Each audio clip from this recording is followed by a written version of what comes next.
Shalom adik-adik semua, apa kabar? Tetap sukacita ya. Ketemu lagi sama Kak Bintang di sini di sekolah minggu online. Adik-adik udah siap belum buat sekolah minggu? Udah siap ya? Kita sama-sama puji Tuhan. Kita akan menyembah Tuhan Yesus pada hari ini, pada pagi hari ini. Oke? Tapi sebelumnya kita akan berdoa dulu. Mari kita berdoa. Tuhan Yesus yang baik, terima kasih Tuhan. Kami bersyukur untuk segala berkat Tuhan bagi kami, bagi anak-anak Tuhan dalam sekolah minggu ini Bapak. Dan sebentar Tuhan Yesus, setiap kami anak-anak Tuhan akan ibadah secara online. Biar Tuhan berkati setiap anak-anak Tuhan, berkati kami semua Bapak. Kami serahkan Tuhan Yesus ibadah kami pada pagi hari ini, hanya di dalam nama Tuhan Yesus. Haleluya, amin. Kita akan angkat pujian, waktu Tuhan pasti yang terbaik.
Waktu Tuhan pasti yang terbaik. Jadi adik-adik semua, jangan takut, karena selalu ada Tuhan Yesus yang menolong kita semua. Amin. Amin. Kita akan sambung dengan pujian Panjang dan Lebar Kasih Tuhan.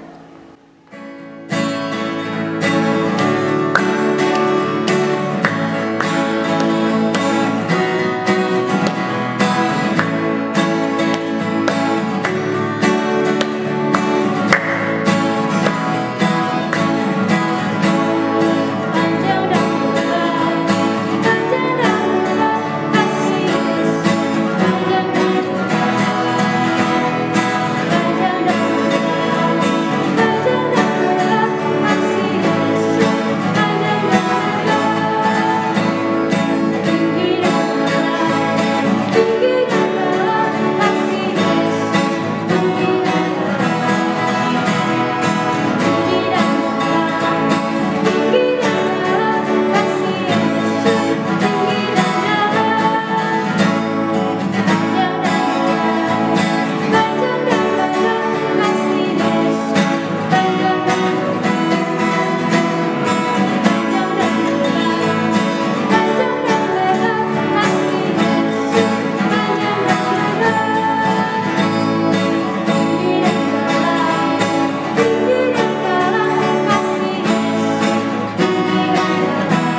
pujian ini, kita jadi tahu bahwa Tuhan selalu ada bagi kita semua.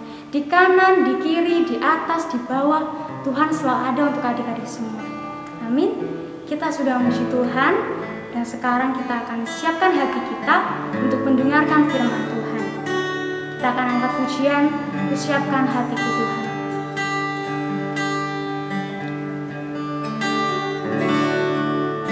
Siapkan hatiku Tuhan untuk dengar firman saat ini.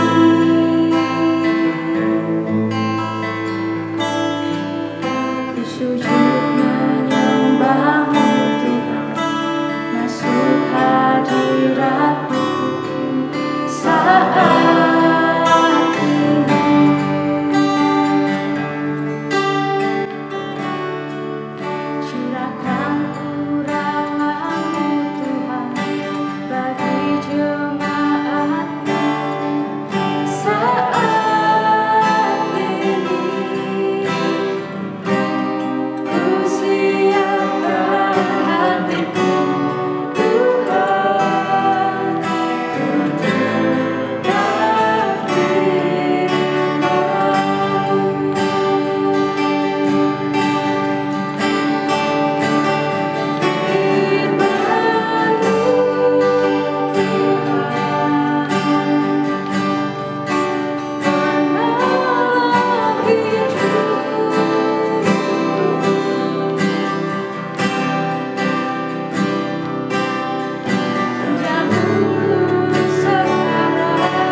Halo, shalom, selamat pagi anak-anakku semuanya, apa kabarnya?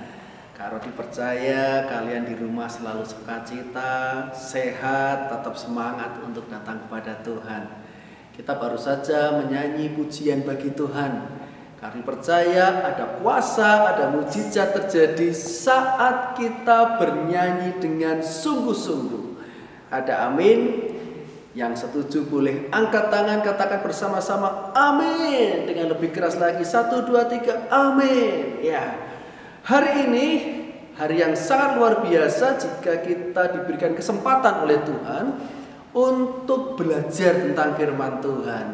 Karena apa? Firman Tuhan itu sangat penting untuk kita, sangat penting untuk anak-anak semuanya, sangat penting untuk adik-adik kita, untuk kita belajar hidup benar di hadapan Tuhan. Nah, masih ingat gak apa yang Tuhan Yesus lakukan, apa yang Tuhan Yesus kerjakan di masa dia ada di dunia ini? Tuhan melakukan banyak mujizat. Tuhan melakukan banyak perkara yang hebat. Tuhan menolong orang, Tuhan menyembuhkan orang sakit, Tuhan membangkitkan orang mati. Itu karena apa? Tuhan kita adalah Tuhan yang hebat, Tuhan yang dahsyat. Nah, saat ini kalau dia akan cerita, masih ingat gak? Ketika murid-murid Tuhan Yesus berada di sebuah danau dan terombang-ambingkan oleh badai. Saat itu murid-murid Yesus ketakutan, takut kalau kapalnya tenggelam. Nah, pada waktu itu Yesus tertidur di perahu. Ya, nah, tapi ketika Yesus bangun, maka Yesus menghardik badai itu dan menjadi tenang. Nah, kisah ini hampir sama. Satu saat ketika Tuhan Yesus setelah mengajar banyak orang, setelah memberikan mujizat banyak orang, Tuhan Yesus menyuruh murid-muridnya untuk pergi dahulu menyeberangi danau. Tuhan Yesus kenapa tidak ikut? Karena Tuhan Yesus mau berdoa terlebih dahulu. Ayo, siapa yang suka berdoa? Iya, kalau kita suka berdoa, kita semakin dekat dengan Tuhan. Tuhan Yesus pun melakukan hal yang sama. Sebelum dia mengerjakan sesuatu, Tuhan Yesus itu berdoa. Satu saat murid-murid Yesus pergi ke danau terlebih dahulu naik kapal mereka. Dan Yesus tinggal karena Tuhan Yesus mau berdoa. Nah, di tengah malam, tiba-tiba di tengah danau yang begitu gelap, tiba-tiba datanglah angin ribut yang sangat luar biasa. Angin itu disebut angin sakal. Alkitab katakan disebut angin sakal. Angin itu menghembus perahu murid-murid Yesus. Tambah lama semakin keras. Apa yang terjadi kalau sebuah kapal di tengah danau yang begitu luas, airnya begitu melimpah banyak, airnya terkena angin kuat? Nah, maka kapal itu semakin lama akan semakin bergoyang. Semakin lama akan semakin bergoyang dan diterpa oleh ombak yang begitu besar. Bisa menirukan kapalnya ketika bergoyang ke kanan, ke kiri, ke kanan, ke kiri, semakin lama semakin berat. Mereka berpegangan, ada yang mendayung perahu, ayo didayung supaya tidak tenggelam. Murid-murid pun ketakutan, mereka takut, ayo jangan berhenti, ayo pegangan, jangan sampai kita jatuh. Tiba-tiba mereka di dalam kegelapan itu melihat, siapa itu ya yang berdiri di tengah laut? Wah, semakin takut ya. Tadi takut kena angin, takut kena ombak, takut kalau kapalnya tenggelam. Dan di tengah lautan yang gelap itu, di tengah danau yang gelap itu, mereka melihat ada siapa di situ. Bayangkan siapa di situ. Wah, murid-murid berteriak, wah itu pasti hantu, itu pasti hantu. Hantu, tambah lagi ketakutan. Tapi bayangan itu semakin lama semakin mendekat. Dan mereka berkata, tenanglah, ini aku, jangan takut. Ternyata siapa adik-adik? Itu adalah Tuhan Yesus yang menyusul murid-muridnya tadi yang berada di perahu mereka. Yesus datang menghampiri mereka. Tenanglah, ini aku, jangan takut. Naik apa Tuhan Yesus ya? Apakah naik perahu juga? Tidak. Tetapi Yesus melakukan mukjizat kembali dengan cara apa? Dia berjalan di atas air. Berjalan di atas air. Kalau dipikir-pikir, bisa enggak manusia berjalan di atas air? Pasti tidak bisa. Pasti akan tenggelam. Ya, pasti akan tenggelam.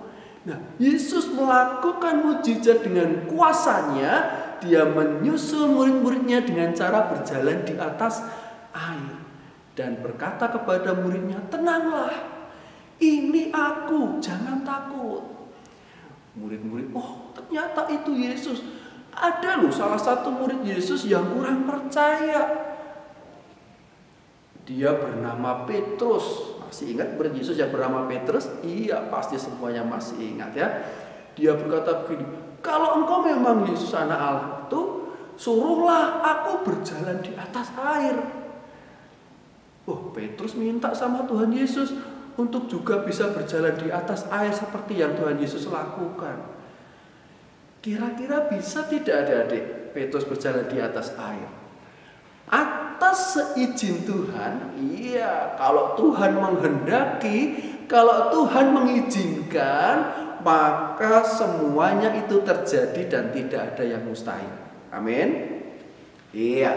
Katakan lebih amin, lebih keras lagi. Amin. Iya, betul.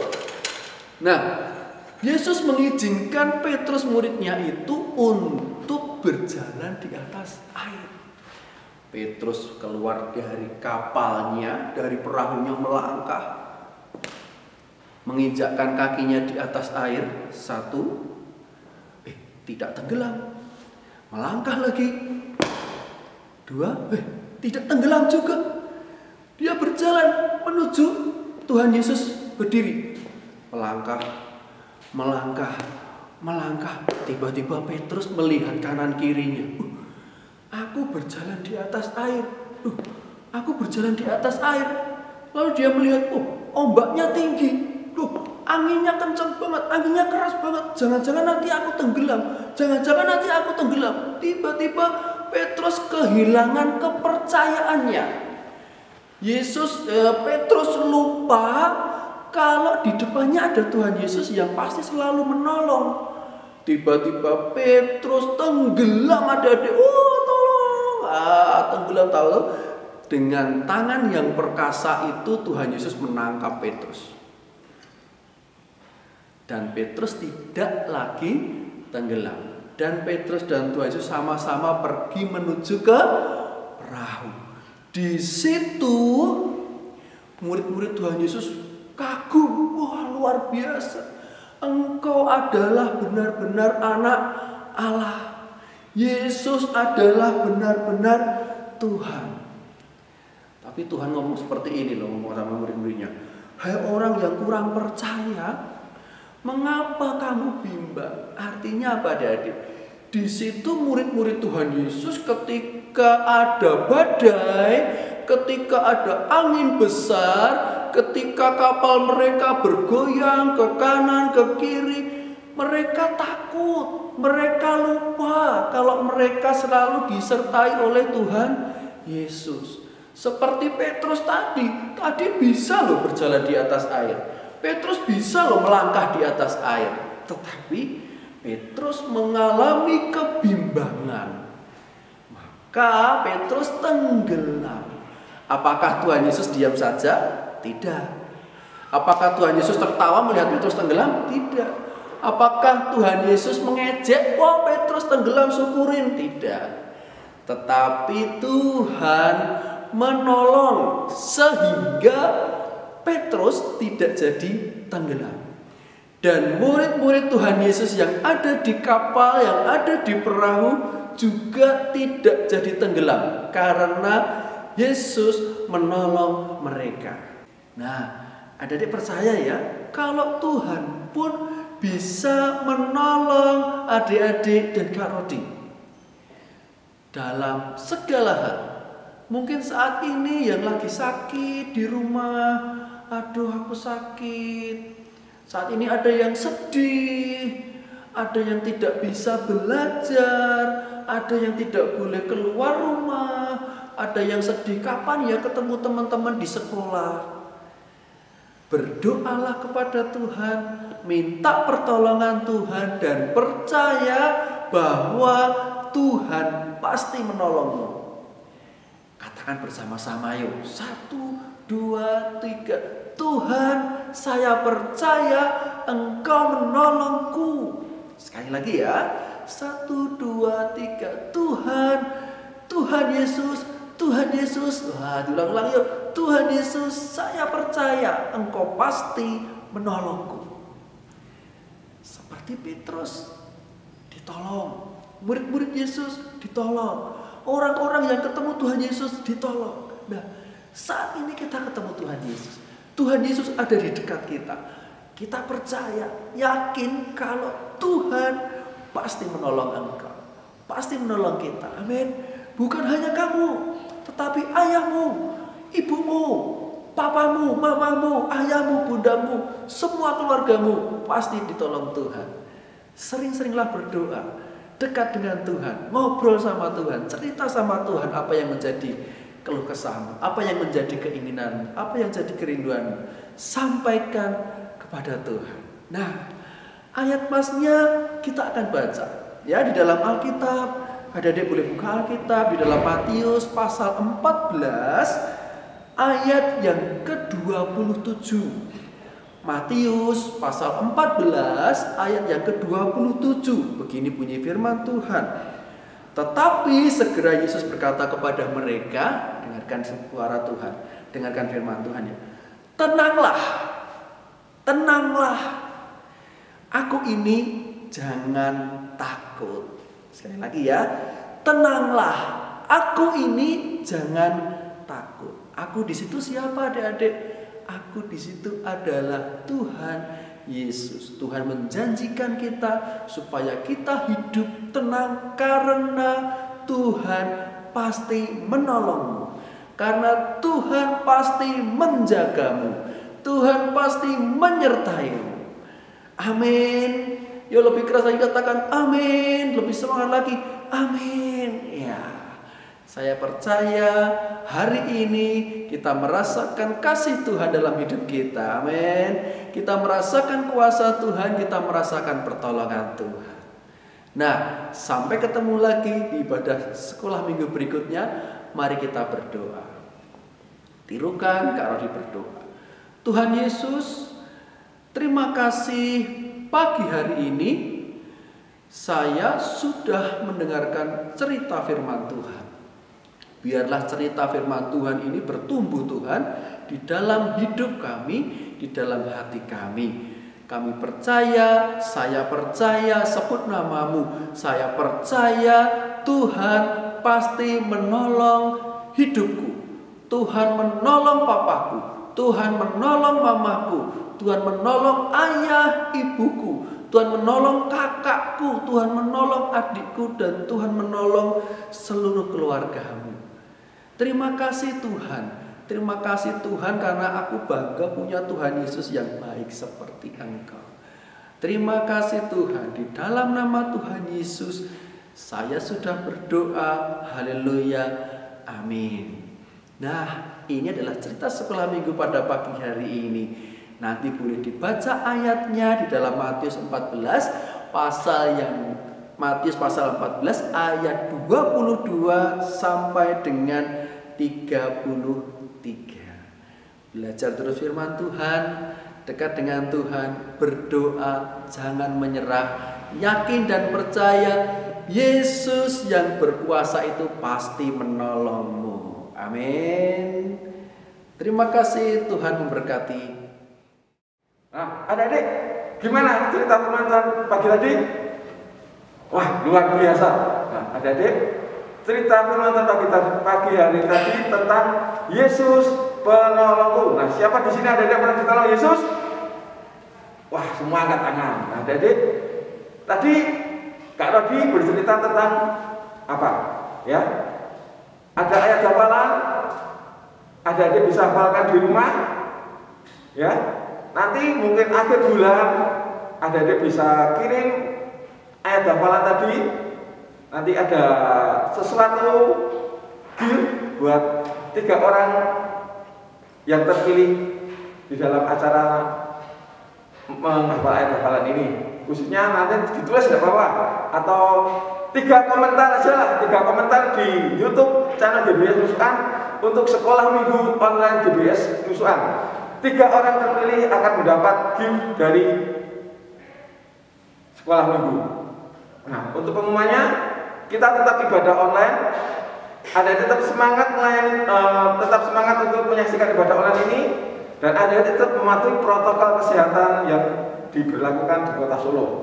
Nah, yang terakhir, untuk orang tua murid anak sekolah minggu mungkin yang mau memberikan persembahan untuk sekolah minggu masih dibuka, bisa diserahkan kepada saya atau kepada Bapak Gembala untuk persembahan sekolah minggu selama ini. Itu aja pengumuman dari kantor. Dan sampai bertemu untuk ibadah online minggu yang akan datang. Tuhan Yesus memberkati.